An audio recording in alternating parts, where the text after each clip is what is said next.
Rob players that bring the matchup a lot. So maybe it was a new perspective on the matchup that Armadillo hadn't seen yet. It might have been, but honestly, Juicebox was just playing super clean there. Credit goes to him for real. Like, very good result on his part, and that will be able to.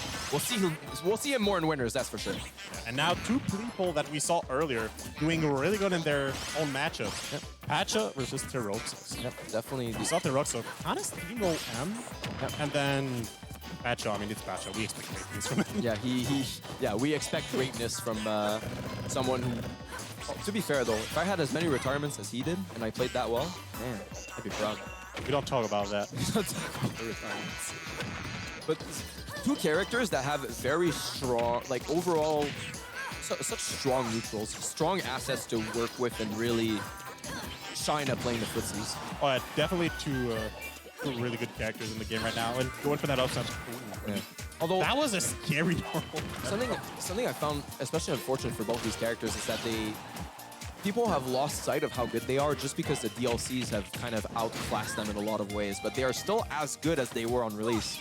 Oh yeah, and some even better, like even Inkling in the last patch. But a slight buff with that up tilt now connecting properly, which has been a pet peeve of mine ever since the game was released. Palu arguably getting some nerfs, but her game plan and the way that she functions has been relatively untouched. Yeah. It's just a lot of adjusting. So stock lead right now for Terroxas. Yeah, but not a big lead, honestly. No, not. We'll see how much he can extend it, because right now it's still a very close between two players. Yeah, absolutely. This is one of the scariest things about playing Pacha is the ledge trap situation. He is so scary at the ledge. Like hanging from the ledge against this guy is. He will call you out. He'll call you out, and he has the characters to do it because he often pulls Chrom or Palutena, who both have excellent ledge options. Okay. Those at situation, the Nair, not quite killing. But it's still 3%.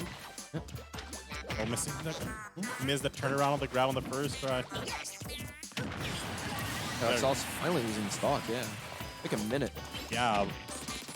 Right now, 80%. That's just such a good lead already, and so much pain on Pacha. Yep. And his paint meter is still relatively full, so. Oh, this is a really good position for Terroxas. Oh, yeah, no. The Invaders tonight doing super well for themselves. Yeah, for sure. Let's see. It really matters. I think there's going to be a huge momentum shift depending on whoever takes this stuff. Absolutely.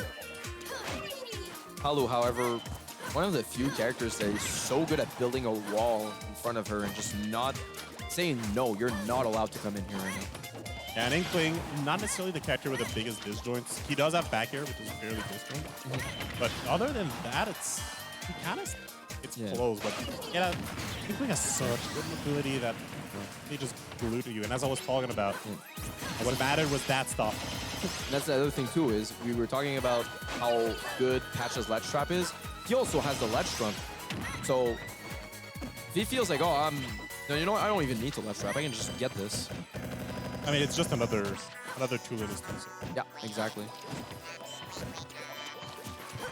A little bit of trading between the two. Stage.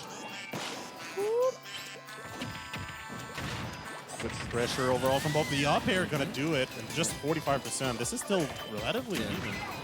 I think that DI away was a well-educated decision there, considering that he was throwing Pacha towards the offstage. Now, good lead. Just getting more and more of a lead in Pacha. And when you're that close to ending the game, that's when it can be also dangerous. Oh, what? The get-up attack janked him under the stage. You hate this. That's unfortunate there for Pacha. That was just not what I was expecting to happen. But nonetheless, first game goes to Terroxas. Yeah, Terroxas will take it, sure. And you know what? Sometimes people are like, oh man, this really mattered. But at the same time, he took the man to last stock. He made the progress necessary to get to that point where it mattered. And that's important too. Oh, this is I'm gonna lean back in my chair. Are we about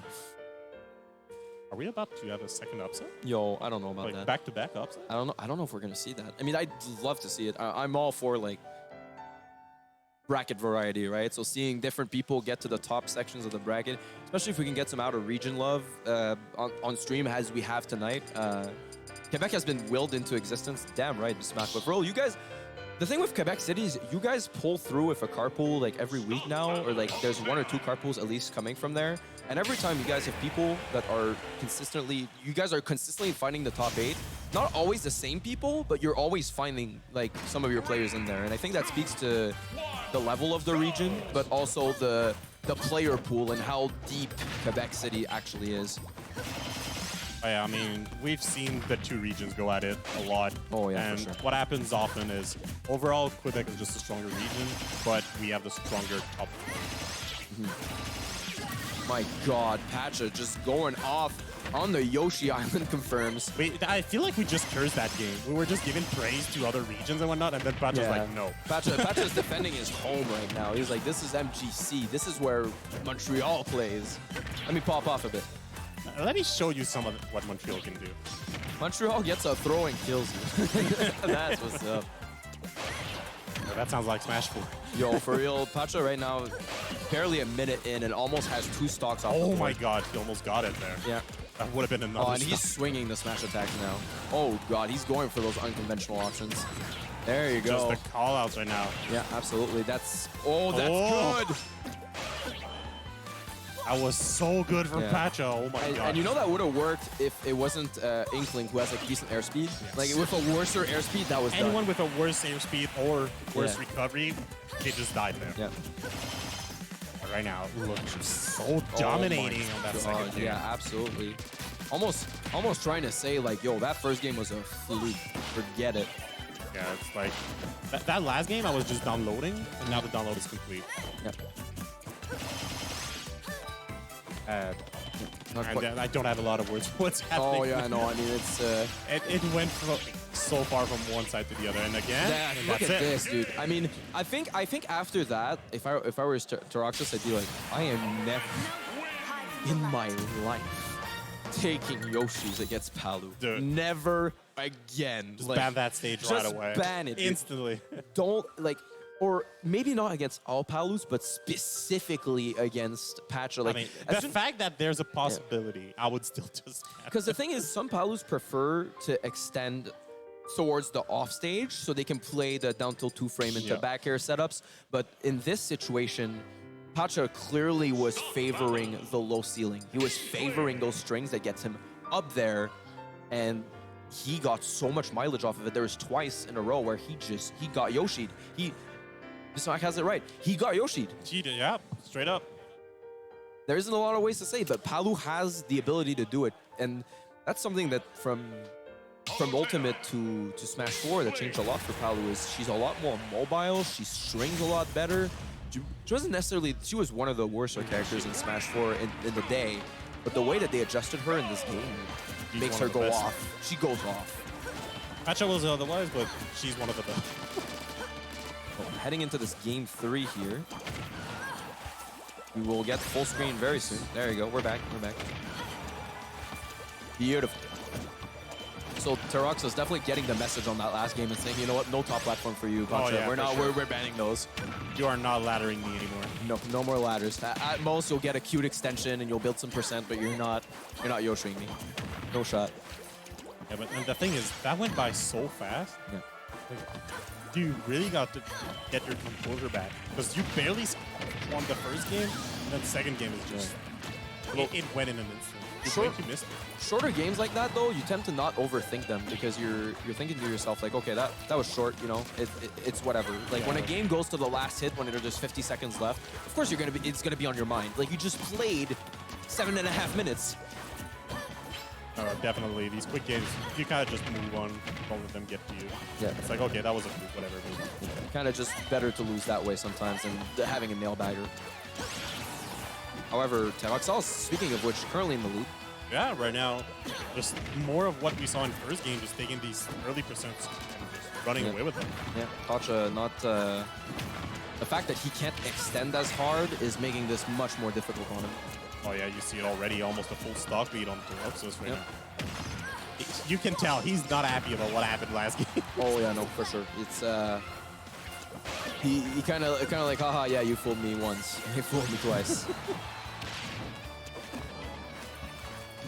Now we'll see if Terroxas gets the stock first. That's going to be massive. Yeah, let's see if Terroxas can find something here, yeah. Starting with the uppers there at the ledge. Oh, the invincibility on the shield. That is something we don't talk enough about Palu, I feel, that the dash attack and back air just have these iframes. But there you go! And the taunts, yeah, hyping himself up there. But you're absolutely right, and it's part of why Palu's neutral is so scary. You think, like, oh, he's going to swing a dash attack or a back air now. I'm going to punish him for it, right? Right? No, you're not.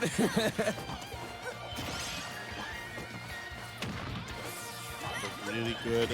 He's going in. You can tell both Peters kind of trying to feel themselves a little more. Pacha really waiting for an opportunity to go for a punish rather than trying to force him.